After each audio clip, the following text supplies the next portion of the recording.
Hi guys, and welcome back to Sheddy's Kitchen. I'm Sheddy. Today we're looking at making an egg and meatball curry. We call that Kofte Anda.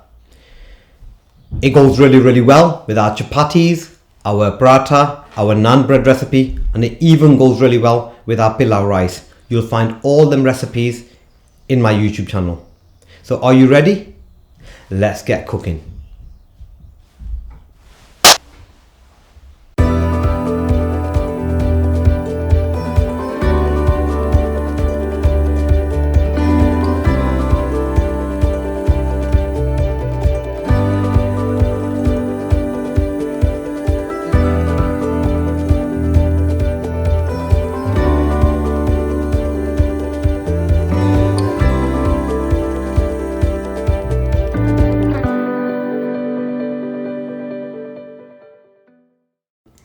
Okay, so the first bit that we're looking at here is the preparation for the actual meatballs itself. So I'll go through the ingredients and explain what you need for that before we look at the curry ingredients separately.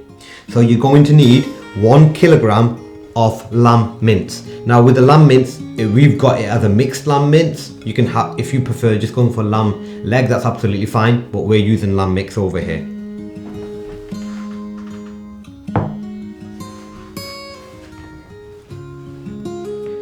You're going to need 4 teaspoons of what I call it is blended onions. Now I'll explain how you need to actually get that for yourself. There's 2 ways you can do that.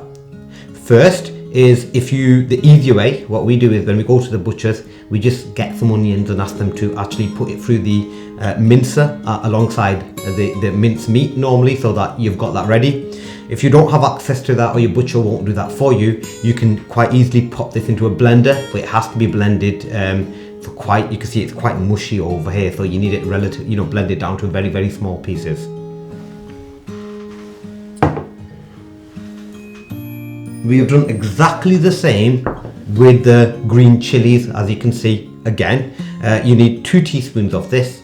If the butcher, you don't have the facility at the butcher's to get this actually put through the mincer, then just blend it down again, and there's 2 teaspoons that you require of that.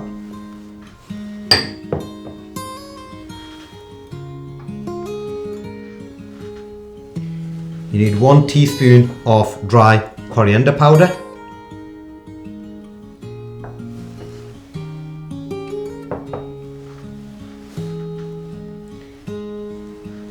1 teaspoon of cumin powder, that's known as jeera,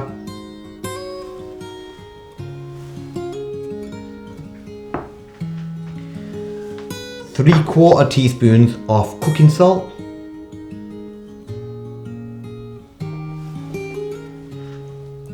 and finally for the initial meat prep we need 2 eggs, 2 raw eggs.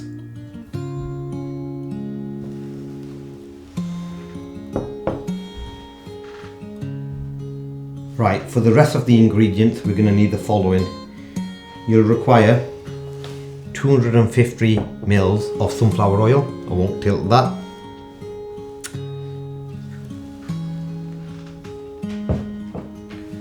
$300 grams of chopped onions, and you can see we've chopped them down into quite small pieces over here.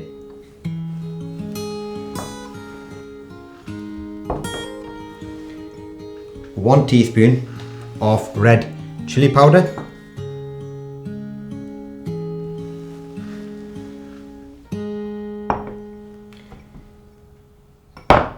half a teaspoon of turmeric powder, that's known as haldi,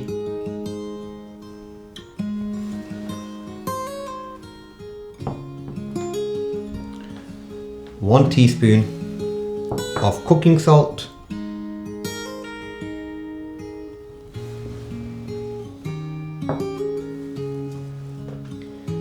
200 grams of chopped tinned tomatoes. I've left that slightly on the side because I'm just going to explain what you need to do with these beforehand. So 200 grams of chopped peeled tinned tomatoes, I'll leave that on there. You'll need 1 teaspoon of crushed ginger as well. I'll explain again, I'll pop the crushed ginger there just to show you there, and I am going to explain why I'm leaving these all on the chopping board in a moment. And you will need 10 cloves of garlic over there. And what you need to do with these three, I'll just pop these to the front again over here. What you need to do with these three are the following, and it just aids the process of the cooking. It just speeds it up so you're not waiting too long. So what you would do is you want to make sure that you blend the 200 grams of tomato, tin tomato, alongside the 10 garlic cloves, and with that you will be blending 1 teaspoon of ginger, because then we put it together as a mixture and we put that all in one go into the dish directly when we're cooking. It just speeds up the cooking process.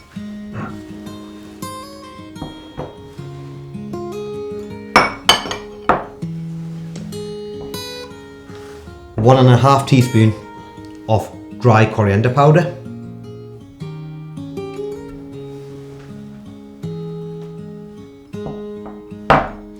Again, back to our blended green chili that we had in the first set of ingredients, you'd need 1 teaspoon of that as well. This is separately for the curry.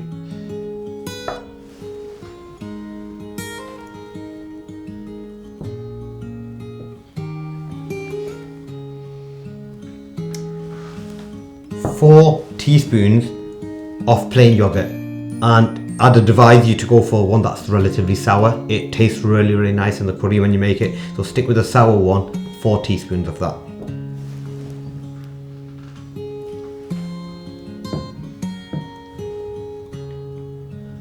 One and a half litre of water, which we're going to add to the curry. You will need some water on the side separately. That's as we normally always do in our videos, in case the actual ingredients stick to the bottom of the pan, but for the actual recipe itself you will need 1.5 litre of water.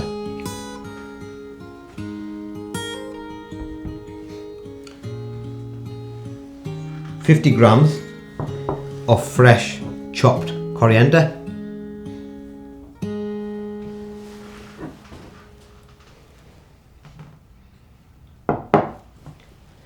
half a teaspoon of ground black pepper,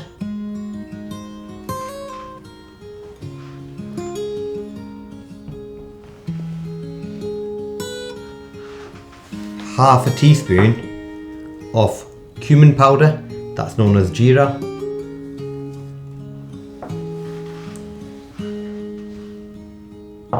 and last but not least, you need 4 fully boiled eggs.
Right, let's start with preparation of the meatballs. So I've got a bowl ready here, and to that I'll add the lamb mince. Let's pop that into there. Okay. To that we'll we'll add the blended onions. So we need 4 teaspoons of the blended onions. Put them in there. So we've got 1, 2, 3, 4, and these should hopefully also help bind the meatballs when we make them. To that you want to add the 2 teaspoons of your blended green chilies. So we've got 1 and 2.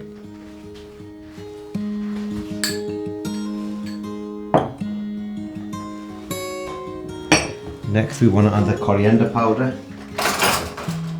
Get another teaspoon. Dry coriander powder, so we need 1 teaspoon of the dry coriander powder in there. There we go. We want 3/4 teaspoon of the cooking salt. There you go. 1 teaspoon of the cumin powder, the jeera. Get 1 teaspoon of that. There we go. And lastly, we need to crack the eggs directly into there as well. I'll just crack the eggs, the raw eggs that we had before. Let's get them in.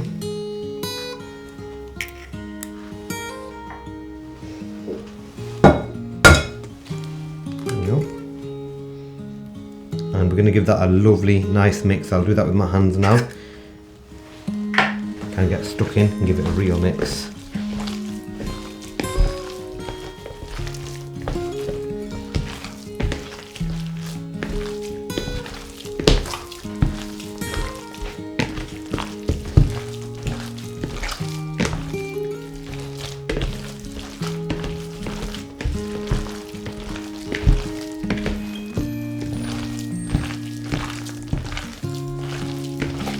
Really make sure you are turning that meat and making sure all these spices are evenly distributed throughout.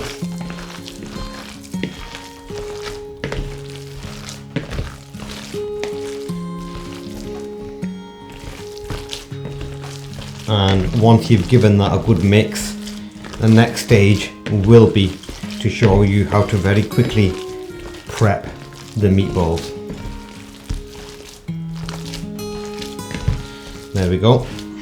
And now we'll be on to the next step. Okay, so we're going to start off by making these meatballs, and we make ours quite small, but it's quite important a few steps that you need to take to make sure that the meatballs don't actually end up breaking in the curry. We're not pre-cooking them beforehand, so what the cooking process for these meatballs will take place in the curry itself. So you need to make sure there's no air bubbles or breaks in the meat. So we have to be quite firm with making these meatballs. You need a tiny bit of oil, so you pop a bit of oil onto your hands directly there, just a tiny bit of oil onto your hands, and from your meat, you can always break some off if you feel that the meatball's too large. You can always break off some at the end, but you need to take a tiny bit of the meat over there. I'll grab about that much there, and we give it a squeeze. Give the meat a squeeze properly. By squeezing that, you can feel the air bubbles running out of it when you do that. So give it a squeeze, and you're absolutely confident that the air bubbles have gone out. I've only done it a few times really. I've done it more than it should be. Really press that meat and make it nice and dense. Then just roll it between your hands like that. And if you can inspect the meatball itself, because if there's any cracks in the meatball in between, then you know you're not pressed it well enough. Like I said, it'll just end up breaking in the curry itself. Roll it, there you go, nice and easy. And from that, you can just pop that straight on. So there's a few that we prepared already. Do that with the rest of the meat, and then you're ready. Right, so let's begin with getting yourself a saucepan and getting onto a high heat, which we'll do now. Just make sure that's high, nice and high. And to that, we're going to add the oil.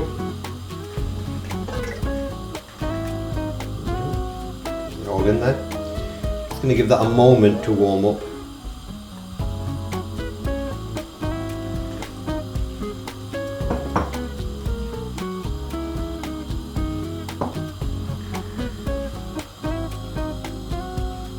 Right, to the oil now, see a few bubbles coming up. I'm going to add the onions to that.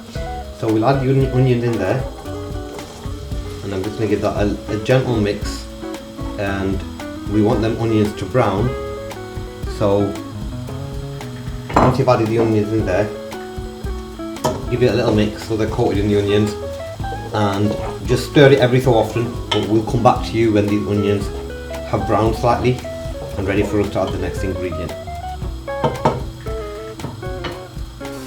So the onions have browned up nicely as we come back to it, and we're going to add the next few ingredients. So to that you want to add the 1 teaspoon of chili powder,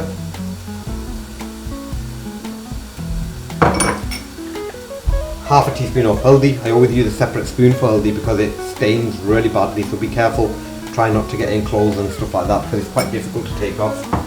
And 1 teaspoon of, once again, another teaspoon for that.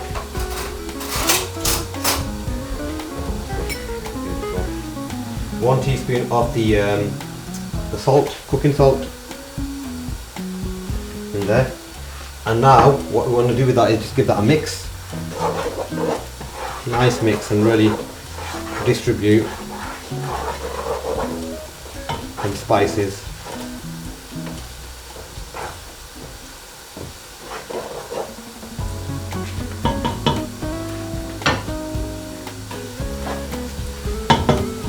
I'm just going to add a little dash of water to this. Let's grab some water. And the reason I'm going to do that is I just want it'll help break up and soften the onions a lot quicker. So just a dash of water there, that's absolutely fine, and give that a mix. And purely not for the reason, it's not because it's sticking to the pan, it just allows the onions to separate out and just start cooking a bit quicker.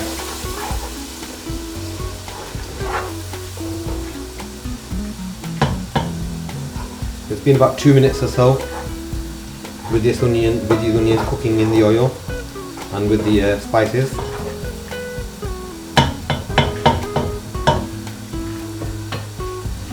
Next, what I'm going to add to this is the mixture I was talking about in the ingredients, and that was the tomato, the tin tomato, the 200 grams of tin tomato, the garlic and the ginger.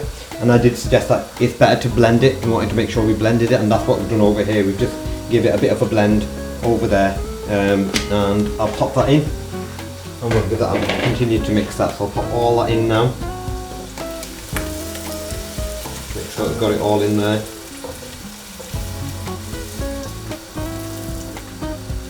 Give that a real shake out.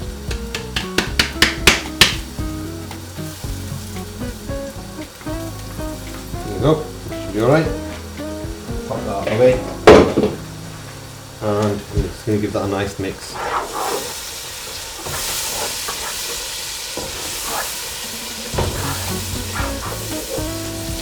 Make sure you keep your windows open or get an extractor fan on. We've got a lot of different spices here that are relatively concentrated, and they're likely to stick onto your clothes quite strongly, and it takes absolutely days for you to get rid of that smell.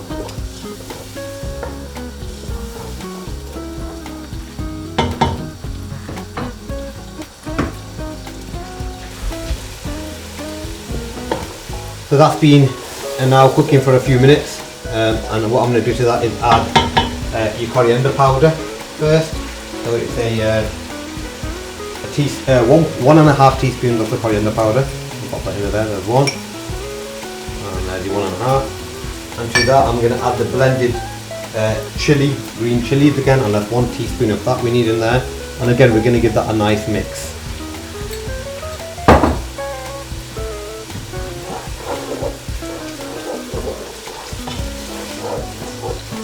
So we're going to leave this for about 5 minutes now and come back to it. Just make sure you keep stirring this all the way through the 5 minutes to ensure it doesn't actually stick. So keep stirring it, and we'll be back in 5 minutes time. We'll stir it during that 5-minute period. So it's been about 6 minutes now, and to this what we're going to do is add 4 teaspoons of yogurt. I'll do that now. 1, 2, like I said, make sure it is 3, quite sour. It always works out a lot nicer there with your 4 teaspoons in there. I'm going to mix that for approximately 2 minutes.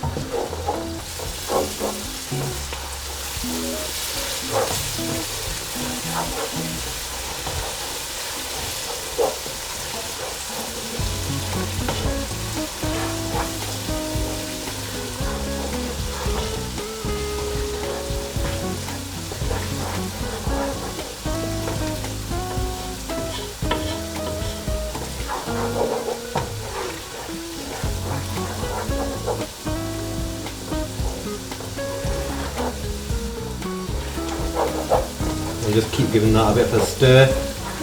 I've got some water ready, and not just like I said, you have to keep some water with you. I've got approximately, looking at this, it's just an estimation here really, probably about a bit over 100 mils or so that I'm going to add to this. That's prior to adding the meatballs in, because I don't want the meatballs to stick to the bottom of the pan. I'll put the water in, I will add the meatballs gently and carefully so they don't break, we're going to drop this pan onto a low heat because we want to initially start cooking the meatballs, but I'll give you them instructions as and when I do that during this process. All important initially that the meatballs are quite fragile still, and we don't want them breaking, so we have to be quite gentle with the at least next 10 minutes of cooking or so.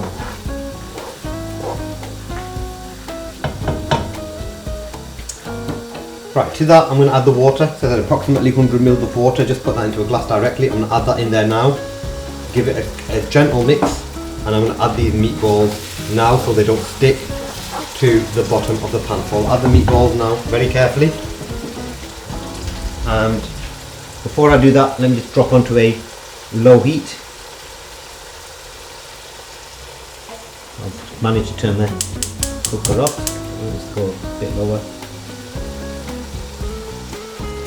There we go, got it onto a low heat now, and I'll add the meatballs into that now. Very, very carefully, just I'll place them around so they don't break. I've got plenty of moisture in there, so hopefully they won't stick to the bottom of the pan. I'll just be a bit efficient doing this now. Just dot them around. Once they do begin to cook, then it's not too much of a concern, because once they're cooking, obviously the structure will harden up, and they're not going to break, but initially, be very careful with this. Just dot them around where I can. Careful not to burn yourself when you do this. I say that, and I'm probably likely to burn myself. I remember in school once giving an instruction not to lift a crucible that had magnesium burning in it, not realising the student had actually broken a crucible but had it over the Bunsen burner. I went over after giving an instruction explicitly not to do that.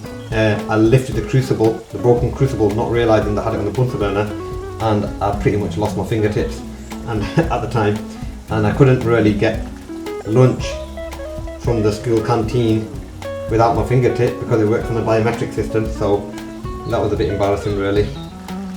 It's all good now. There's lots of meatballs in there, they're quite squashed together. I'll just make a bit more space. I think we've made about 40 meatballs here with that kilo, approximately. Pop them in there. I think we are running out of space here. We'll push them in. Just give me a second. Pop them in there, nearly done. Put there. And there we go. I've popped them into there now. And what I'm going to do to that, okay, so I'm just going to pop the lid onto that. I'm going to put the lid onto that for 2 minutes. So what you need to do is give it a gentle shake. Don't shake it very hard, just a gentle shake, just like that, to just let the meatball settle. Pop it back on, and we're going to come back to that in 2 minutes time. So it's been about 4 minutes and we've come back to this. I'm just going to quickly show you, take the lid off and show you where we're up to. You can see there's a colour change in the meatballs as it is. Again, we need to just to make sure that the underside comes to the top, we give it a gentle mix. We're not using a spoon yet because it can still have a tendency to break. So we're still on the low heat. We'll give it a gentle shake. And we'll just do shimmy them around slightly. There we go. Give them a bit of movement. And then back on there. The lid goes back on again for another 3 minutes. And then we'll come back to this. Right, so it's been 3 more minutes or so. I'm just going to take the lid off now. We're still on a low to medium heat, and the meatballs, you can see the colour change that's there. But this is where you can use a spoon, but I would advise you to be really, really gentle. We are going to kind of rotate the meat and make sure the meatballs are moving slightly. So it's very gently. You can feel that. I can actually feel already that they're hardening up nicely. Very gently, give it a mix so there's no sticking. We'll just rotate some of these around, give them a mix. They're cooking really, really well. I'm just turning them slightly as well. You can see over here like this. It's a gentle turn. They're not sticking at all, there's no worries there. Get this one in properly. There we go. Just give them a nice turn so they're cooking on the other side as well now. There we go. Yeah, cooking very well.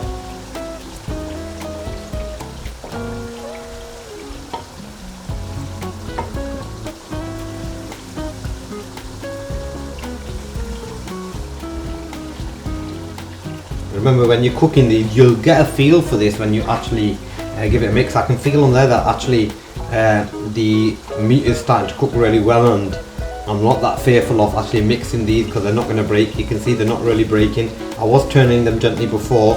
If you feel like they're quite soft, obviously you need to be a lot more gentler with them, but at the moment I'm mixing nicely. You can give them a real mix without worry that they're going to break. Now you can see I'm being a lot more a lot tougher with these now, really forcing them around the pan. There we go.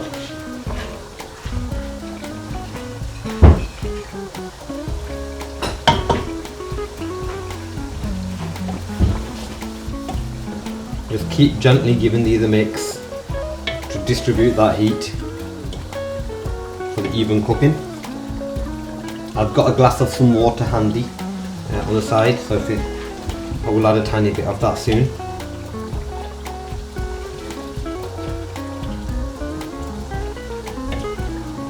So at this point I'm just going to knock the heat a bit higher again. We did put it lower before, but we are going to go back up again.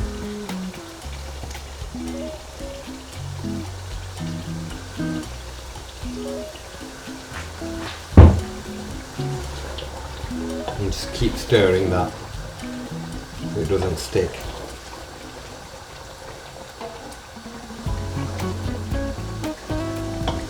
Been a good part of about 4 minutes now of doing that since taking the lid off.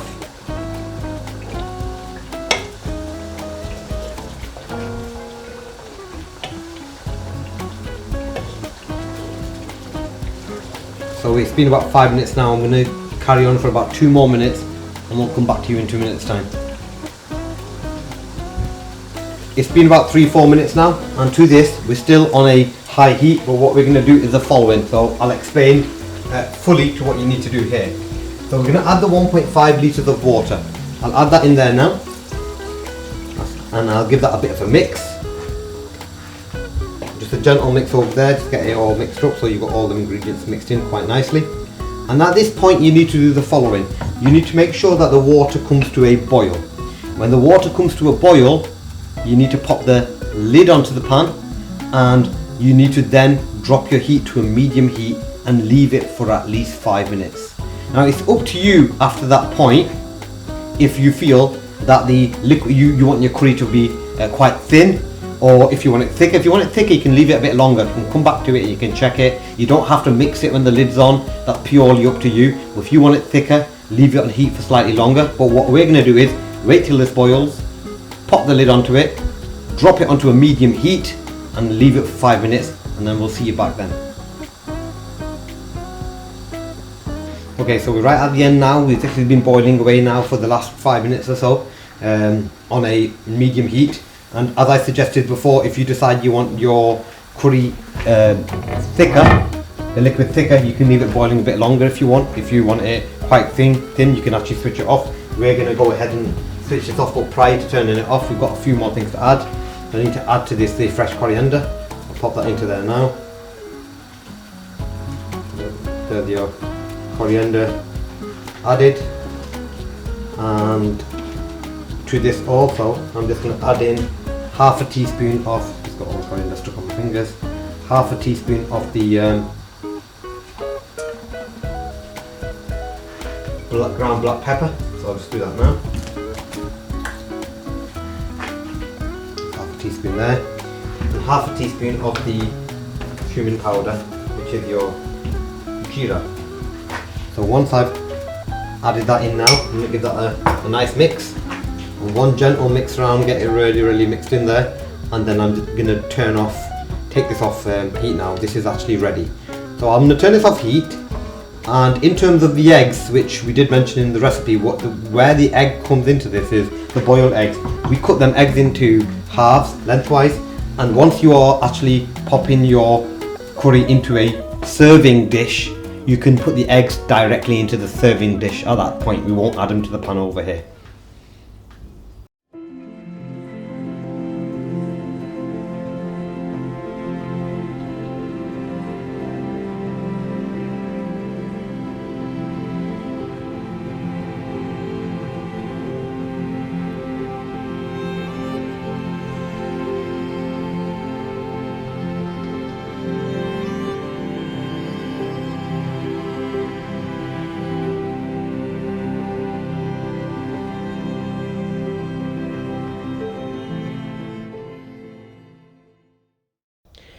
So time to get a reaction of my parents. Hopefully they like this one because I've really broke my back making this. It's taken some time.